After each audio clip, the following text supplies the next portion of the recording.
Hey everyone, Terrible Dactyl here. Welcome back to Jurassic Plastic. We're back with a couple more of our old friends from Safari Limited's Carnegie Collection. These are obviously the Carnegie Collection Stegosauruses. We have here from left to right sort of one of the original Stegosauruses. There actually are one or two models that come before this one, but this is what I consider to be the classic Carnegie Stegosaurus color scheme with that sort of mustard yellow on the bottom half and the darker chocolate brown on the top half. This is my original Stegosaurus model that I owned when I was a kid from back in the early 90s, and as you can see, it's a little bit beat up, but for our purposes that kind of makes it a little bit more interesting because on these more beat up samples you can see through some of these paint rubs and get some clues to exactly how the paint was applied, which we'll talk about more in just a second. This one here in the middle is the resculpted, repainted mid-1990s, about probably 1995 or so, Stegosaurus. And while a lot of people will tell you, or you might read, that this is really just a repaint, if you look carefully, these are actually two different sculpts. The skin texture is significantly different on both of these.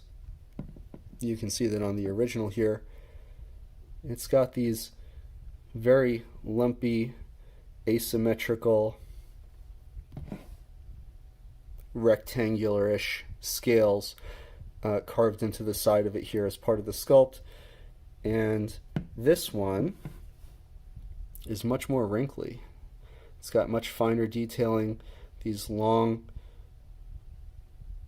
wrinkles through the side here, and especially this little sag here on the side, which is not present in the original sculpt. Another thing that was added is kind of a rhino-like little overlap of the skin or musculature here on the front leg, and you can see that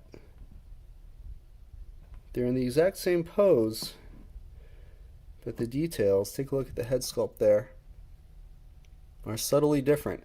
Now I don't know if this was completely resculpted and remolded, or if this was just some kind of a retool where they may have gone back in and kind of redone the texture on some of those original molds. But just the differences in skin alone, I think they probably really resculpted this one just in the same pose, sort of like they did with the mid-1990s T-Rex that has a different head.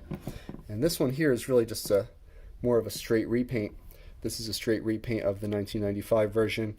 You can see it's got the same skin texture details there, same new details on the front legs, and it's pretty much the same sculpt, the same mold, with the exception of the belly stamps, which we'll get to in a minute. I thought that these Stegosauruses, since I have three of them, would be a good opportunity to talk about the evolution that each Carnegie model went through during its production. Now, I mentioned earlier that this one is not actually the original Carnegie Stegosaurus. There were earlier versions of this. The original one that came out was made of a very rubbery material. It was not fully painted. It was a sort of a dark grayish green vinyl with a darker gray wash over the top of it.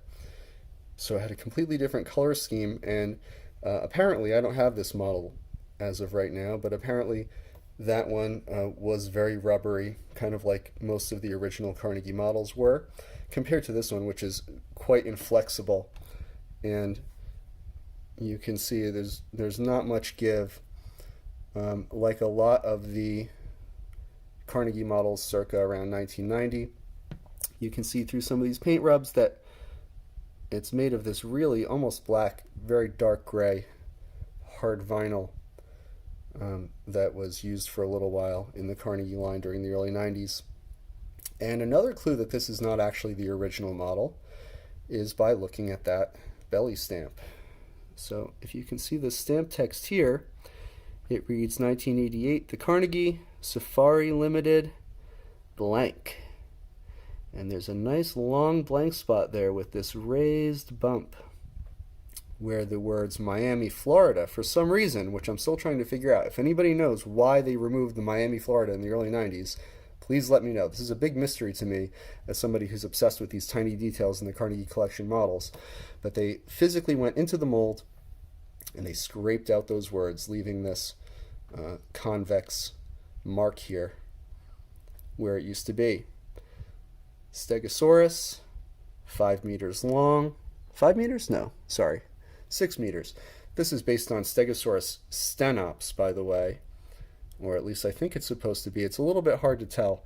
The main way that you would differentiate stenops from the larger, probably up to 9 meter Stegosaurus ungulatus, is the shape of the plates on the tail. Now these do look a little bit pointy, which would be characteristic of Stegosaurus ungulatus. On the later resculpts, though, they are definitely round. I'm wondering if this is because the mounted skeleton of Stegosaurus at the Carnegie Museum is a little bit of a hybrid of different specimens. That could explain the confusion over species here. Now, this does say 6 meters on the bottom and is obviously advertised as being 1/40th scale. That would put this probably a little bit on the larger side for a 1/40th scale 6 meter animal. By my calculation, this model, all three of these models, which are about the same size, are 20 centimeters long. So a 7 meter animal, that would be about 1/35th scale.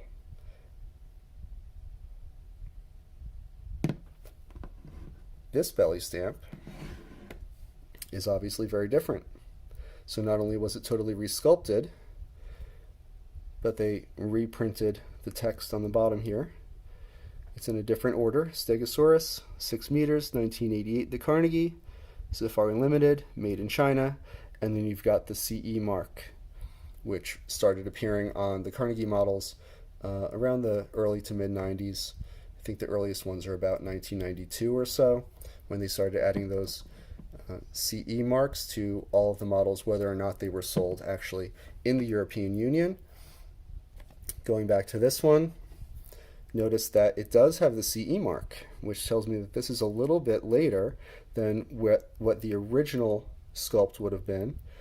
You can look around online or at my website, which is in the description, to see some examples of Carnegie Stegosaurus models that lack the CE mark. Now, those samples also have less prominent scale texturing. Overall, it's a lot smoother. The finish is a lot less glossy. And sometime around 1990 or 1991, they have gone in and retooled this mold to really highlight and better define some of the scales, possibly as a consequence of switching to glossier paint. Now, the reason they would want glossier paint is because it's less likely to scuff. Obviously, that didn't quite help on my model here, but this is a lot more durable than some of the less glossy Carnegie models. As a consequence of using thicker, glossier paint, they probably did want to really bring out those details, which would have gotten washed out in the paint job. Now, in 1995 and 1996, they began to switch to less glossy paint once again, and not fully painted models. So this is from the so-called colored vinyl era. The vinyl that this is made from is not just gray vinyl, it's a base color. It's this beige vinyl right here. And all of the other colors are simply painted on top of that, which allowed them to use different paint, and it allowed them probably to use a wider variety of colors, since one of the color choices was already part of the base plastic to start with. And at that time, they also obviously went in and resculpted most of the Carnegie models at that time. This one, as I said before, is pretty much the same sculpt. However, you can see that they did, once again, redo that belly stamp. It is a different belly stamp than the 1995 version.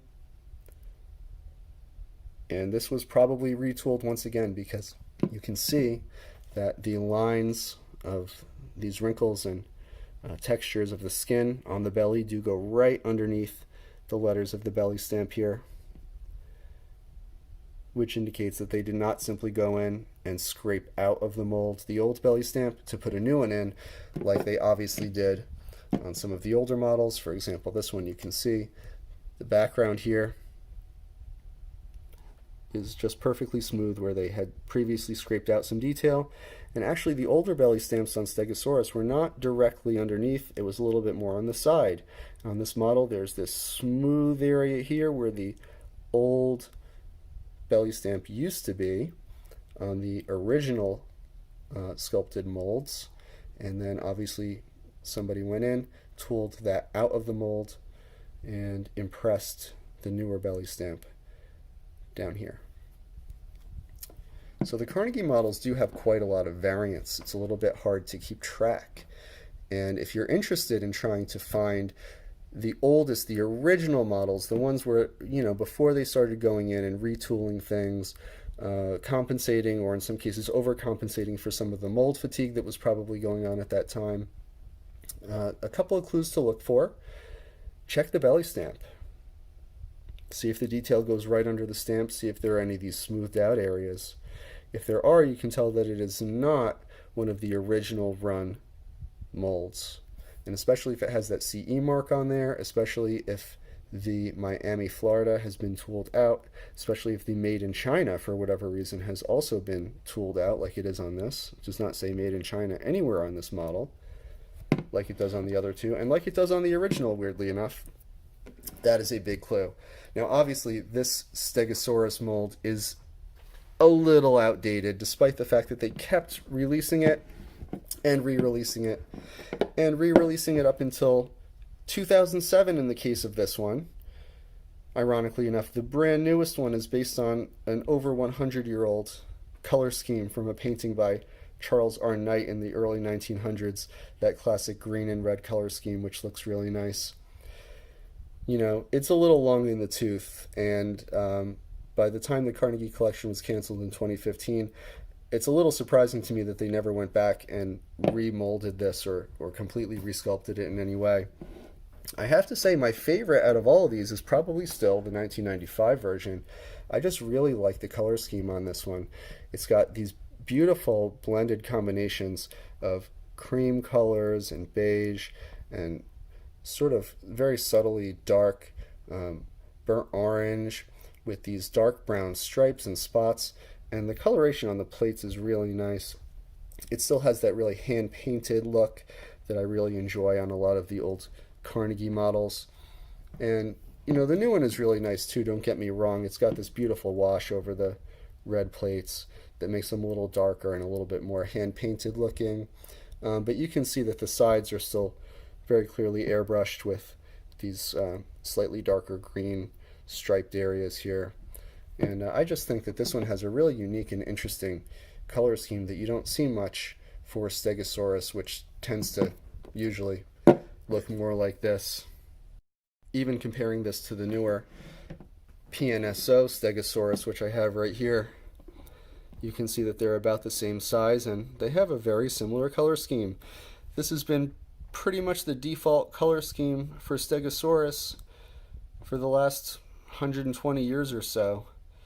And I appreciate the fact that Carnegie and Safari went with something a little bit more avant-garde for that one, even if they overdid it with the eye. Take a look at the eye on this model. I appreciate that they were trying to kind of outline the ridges around the eye here and highlight a little bit of that redone head sculpt.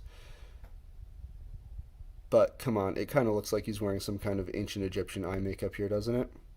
Obviously the tail could not come down at such a steep angle.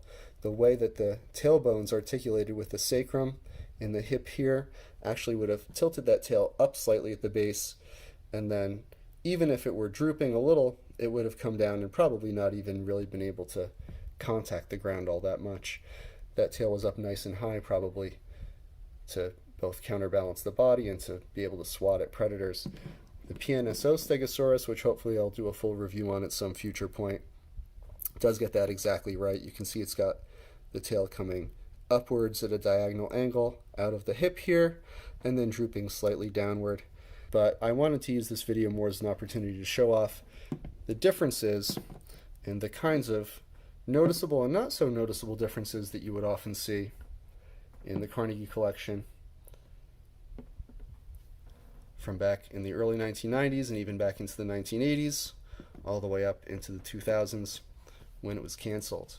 And hopefully we'll be able to look at some more Carnegie models and how they have changed over time, some of the subtle differences, and how you can identify which model you may have in your collection, rather than just saying, I don't know, the date stamp says 1988. I'm going to guess probably sometime between 1988 and today this model was produced. As a collector, I think it's helpful for me to know, exactly what year, or approximately what year my model dates to. So with that, I hope you will tune in next time for another episode of Jurassic Plastic.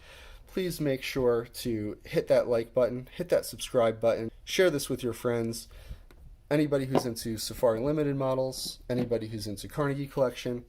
I'm going to try to get more of these up shortly. So thanks for watching.